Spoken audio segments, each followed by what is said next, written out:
we'll guide you through how to use Claude Pro to enhance your productivity. If you find this helpful, consider subscribing and liking the video. First, open your web browser and go to the Claude Pro website. Once you're there, you'll need to log in with your account credentials. If you don't have an account yet, you can create one by clicking on Sign Up and following the prompts to enter your details. After logging in, you'll land on the main dashboard. Here, you'll see various options like creating a new project or accessing your saved files. To start a new project, click on the Create button usually located at the top right corner. You can then choose from a variety of templates or start from scratch depending on your needs. Once you select a template, the editor will open. This is where you can add text, images, and other elements to your project. Use the toolbar at the top to format your text, add headings, or insert images. You can drag and drop elements to the desired location on your project page. If you're working on a document and need to collaborate with others, you can share your project by clicking the Share button.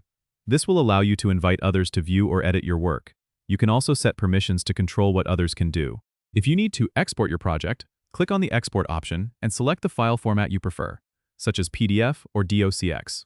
Remember, Claude Pro also offers advanced features like AI-powered suggestions to improve your content. You can activate this by going to the settings and enabling the AI suggestions feature. This can help you refine your writing and enhance the overall quality of your project. Once you're done, save your work by clicking the Save button to ensure you don't lose any progress.